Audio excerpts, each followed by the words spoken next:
Madam. வாங்க வாங்க, உங்களை பத்தி தான் யோசனை பண்ணிட்டு இருந்தேன். என்ன வரவேற்கலாம் பயங்கரமா இருக்குது, தியானமா பலமா இருக்குது.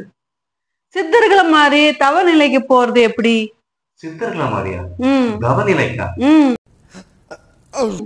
ஏன் இப்படி ஒரு திடீர்னு ஒரு யோசனை? யோசனை சொல்லும் போதுதான் ஞாபகத்துக்கு வருது. ம். பல யோசனை கொண்ட இந்த மனம், ம். பறந்து விரிந்து கிடக்கும் இந்த மனம், தாவி தாவி தாவி குதிக்கும் இந்த மனசை எப்படி அடக்கிறது? Super madam. எப்ப கவிதை தான் எழுத ஆரம்பிச்சீங்க? இந்த தியானம் பண்ணும்போது அது தானா வந்துடுச்சு. Super super super. அப்ப நீங்க தவத்தை பண்ணணும்னு முடிவு பண்ணிட்டீங்க. ஆமா, சரி. அப்ப தவம் எங்க இருக்குன்னு உங்களுக்கு தெரியுமா? சொல்லுங்களேன். பதஞ்சலி யோக சூத்திர நூல்ல அட்டாங்க யோகத்துல ம் 7வது நிலையில தான் தியானமே இருக்குது. ஓ, அங்க இருக்குதா? தவம் 8வது நிலையை தாண்டி இருக்குது. தவங்கிறது தான் சமாதி, சமாதிங்கிறது தான் தவம். நீங்க எடுத்த உடனே தவம் சொன்னீங்கன்னா எப்படி? எனக்கு புரியல, ஆச்சரியமா இருக்குது. அப்ப அந்த நிலைக்கு எப்படி போறது? அந்த நிலைக்கு போகலாம், ம் அவசரம் வேண்டாம். ம் அது ஒரு பக்கத்துல இருக்கட்டும். ம் முதல்ல இந்த சமுதாயத்துக்கு ம் நம்ம ஒருநிலைப்படுத்தணும் இல்லையா? ம் அதுக்கு ஈஸியா வேணா சொல்லலாமா? ஓ, ஈஸியா சொல்றீங்களா? சரி சரி, சொல்லுங்களேன். சரி, போலாமா வீடியோக்குள்ள? போறதுக்கு முன்னாடி சித்தனும் சிவனும் சேனலை சப்ஸ்கிரைப் பண்ணிக்கோங்க. கூடவே பெல் ஐக்கானை கிளிக் பண்ணிக்கோங்க. அப்பதான் நாங்க போடுற வீடியோஸ் உங்களுக்கு நோட்டிபிகேஷனா வந்து சேரும். அந்த ஈஸியான வழி சொல்றேன்னீங்க இல்லையா, அத கொஞ்சம் சொல்லுங்களேன். சொல்றேன். அதாவது தவங்கிறது ம். அது பண்ணல, அது ஒரு பக்கத்துல இருக்கட்டும். ம் நம்ம சமுதாயத்துல வாழ்றோம் இல்லையா? ம் இந்த சமுதாயத்துல வாழ்றதுக்கு நம்ம மனசை ஒருநிலைப்படுத்தணும்னு சொல்லுவாங்க இல்லையா? ம் ஒருநிலைப்படுத்த முடியாது, அது பண்றதுக்கான ம் சில சாத்தியங்கள்லாம் இருக்கு. ம் முதல்ல பேசிக் நம்ம தெரிஞ்சுக்கலாம் ஈஸியா.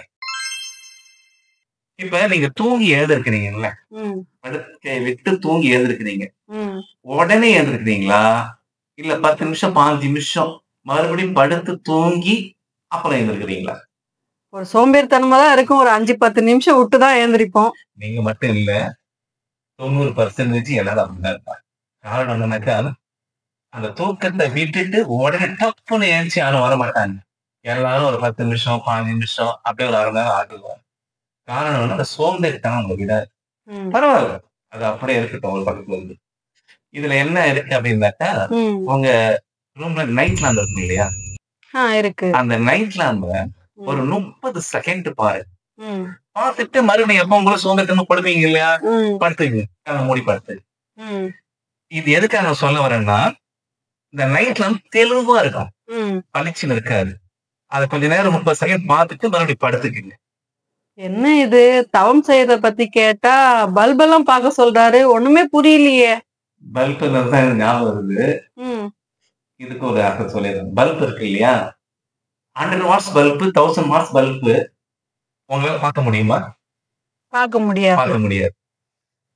இது நைட் லேம்ப்ங்கிறது தெளிவா இருக்கிறதால நீங்க பார்க்கலாம். ம் அதை 30 செகண்ட் எதை பார்க்க சொல்றேன்னாக்கா, ம் பழகும். ம் எது? உங்க கண்ணும் பழகும். ம் கண்ணை மூடி இந்த நிலை இருக்கு இல்லையா, இந்த இடத்துல அதுவும் பழகும். ம் அதே போல உதாரணத்துக்கு இன்னும் சொல்லிடுறேன். ம் ஒரு 11 மணி 12 மணிக்கு, ம் எப்படி ஒரு 11 மணி 12 மணிக்கு உச்சில வர சூரியனை பார்க்க முடியுமா? பார்க்க முடியாது. பார்க்க முடியாது. அதே போல காலையில 6 மணி வந்ததுன்னா 6:06 சூரியன் உதயமாகுது இல்லையா? அந்த சூரியனை பார்க்கலாமா? பார்க்கலாம். பார்க்கலாம். அதனாலதான் முதல்ல நம்ம ட்ரைனிங் எடுக்கிறதே கால சூரியனை நம்ம பார்க்கணும். ம் அதுக்காக தான் நீங்க கால சூரியனை யாரும் பார்க்க மாட்டீங்க. ம் வீட்டுல இருந்தே அந்த நைட் நம்ம பார்க்க ம் கத்துக்கிட்டீங்கன்னா இது முதல் நிலை. ம் இந்த முதல் நிலையை நீங்க தாண்டும் போது 2வது நிலைக்கு வாங்க. ம் ஓகே, புரியுதுங்களா? இப்ப அர்த்தமாயிடுச்சா எதுக்கு சொன்னேன்ட்டு? புரிஞ்சிடுச்சு. சரி, இப்ப 2வது நிலைக்கு வருவோம். 2வது நிலை என்னன்னா, எல்லாரும் இந்த ஸ்டடியா உக்காருங்க, அந்த முதுகு தட்ட வளைக்காதீங்க, ம் தியானம் பண்ணும்போது ஸ்டடியா இருக்கணும்வாங்க. ம் எடுத்த உடனே யாரும் ஸ்டடியா உட்காந்துருக்க முடியாது. ம் ஃபர்ஸ்ட் உட்காருவாங்க, ஒரு 2வது நிமிஷத்துல 3 நிமிஷத்துல இப்படி உட்காந்து இப்படி உட்காந்து.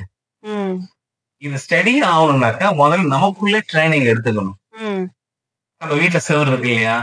அந்த செவுத்துல சாஞ்ச மாதிரி இப்படி உட்காந்துரும். ம் சாஞ்ச மாதிரி உட்காந்து. இது சின்னவங்களால சாஞ்சு உட்காரலாம். இந்த வயசானவங்க இருக்காங்க இல்லையா, அவங்களால உட்காந்து சேர்ந்து சாஞ்சு உட்கார முடியாது. இந்த பழைய கால சேர் பாத்தீங்களா, கட்டை சேர், ஆமா, மத்தபடி எல்லாம் சோபா எல்லாம் அதெல்லாம் கொஞ்சம் குஷன் எல்லாம் இருக்கும். அது வந்து சொகுசா இருக்கும். அதுல வந்து இப்படி உட்காந்தாக்கா கரெக்டா இருக்கும் உங்களுக்கு எல்லாம். அதுல கரெக்டா அப்படி சாஞ்ச மாதிரி உட்காந்துட்டு இருந்தாங்கன்னாக்கா கொஞ்சம் கொஞ்சமா ட்ரைனிங் எடுத்துட்டு வருவாங்க. புரியுதுங்களா? இது 2வது நிலை. இது எவ்வளவு நேரம் பண்ணணும்? இத வந்து பண்ணணும்னாக்கா இன்னைக்கு இருக்கிற காலகட்டத்துல எல்லாருக்கும் அர்ஜென்ட். 5 நிமிஷம் பண்ணுங்க. இப்போ அரை மணி நேரமோ 1 மணி நேரமோ இது ட்ரைனிங் எடுக்காது. 5 நிமிஷம் உங்களுக்கு எப்ப டைம் கிடைக்குதோ அப்பதான் சாஞ்சு உட்காந்து பழகிடுங்க. உங்க வேலையெல்லாம் பாத்துடுங்க. இந்த 5 நிமிஷத்தை நீங்க ட்ரைனிங் எடுத்துட்டே வாங்க போதும். அதுக்கப்புறமா இந்த செவுத்தை விட்டுட்டு நீங்க அதை தள்ளி உட்காரும் போது அந்த ஸ்டடி வந்துடும். உங்களுக்குள்ள தான ஸ்டடி வந்துடும். ஸ்டடி வந்துடும். சுகாசனத்திலே உட்கார்ந்து பழகு. சுகாசனங்கிறது நார்மலா உட்காருங்க. சப்பளங்கள் போட்டு உட்காருவாங்க இல்லைங்களா, அப்படியே உட்காருங்க. ஏன்னா பத்மாசனம் சொல்லுவாங்க. ஒரு சிலவங்க பத்மாசனம் வரும், ஒரு சிலவங்க வராது. அந்த பத்மாசனம் பண்றன்னு சொல்லிட்டு காலை தூக்கி இப்படி போடுவாங்க, கால் தூக்கி அப்படி போடுவாங்க, வலிக்கும் மறுக்கும். அவ்வளோலாம் ரொம்பவும் கஷ்டப்பட வேண்டாம். புரியுதுங்களா? கஷ்டப்பட வேண்டாம். சுகாசனத்திலே உட்காந்து எவ்வளவு நேரம் உட்காரமோ அவ்வளவு நேரம் உட்கார பழகிக்குங்க. புரியுதுங்களா? இது உட்கார்ந்து பழக அதுக்கப்புறமா பத்மாசனத்தை நீங்களே போட்டு ட்ரைனிங் எடுங்க. அந்த பத்மாசனத்திலே நீங்க எப்படி உட்காரீங்களோ உட்காருங்க. புரியுதுங்களா? இந்த சித்துன்னு சொல்றாங்க இல்லையா, இதெல்லாம் நீங்க சொல்லும் போது எனக்கு ஒரு யோசனை வருது. நான் கேள்விப்பட்டிருக்கேன். இப்ப நீங்க இத பேசிக் 3 சொன்னீங்க இல்லீங்களா, இது வந்து முதல் கட்ட இந்த சித்துன்னு இல்லையா, ரொம்ப நேரம் உட்கார்ந்துக்க கூடிய சித்து அப்படின்னு இல்லையா, இதுதானா அது? உண்மைதான். அதாவது சித்துங்கிறது எல்லாரும் நினைக்கிற மாதிரி நம்ம உட்கார்ந்த உடனே சித்து கிடைச்சிடும். மலைய துரும்பாக்கலாம், துரும்ப மலையாக்கலாம், தங்கரத்தை தங்கமாக்கலாம், தங்கத்தை தங்கமாக்கலாம். இதெல்லாம் வந்து பெரியவருக்கெல்லாம் அல்ப சித்துன்னு தான் சொல்லுவாங்க. இதுக்கு மேலே இருக்குடா அப்படின்னு சொல்லுவாங்க. இதெல்லாம் ஒரு பக்கம் இருக்கட்டும். நம்ம தங்கத்தை தகரமாக்கலாம், தகரத்தை முதல்ல நம்ம உடம்ப பாதுகாக்கணும் இல்லையா, இதுக்கு வருவோம் முதல்ல. அதனாலதான் அவங்கள முதல் நிலை நைட் லாம்பு, 2வது நிலை செவந்த சாஞ்ச மாதிரி ட்ரைனிங் எடுங்க, 3வது நிலை எவ்வளவு நேரம் உட்காடுறீங்களோ அது முதல் சித்து. ஏன்னா எவ்வளவு நேரம் உட்கார நீங்க பழகிட்டீங்களோ அது முதல் சித்து உங்க கைக்கு வாய்க்கும். எப்படி? பர்ஃபெக்ஷன்.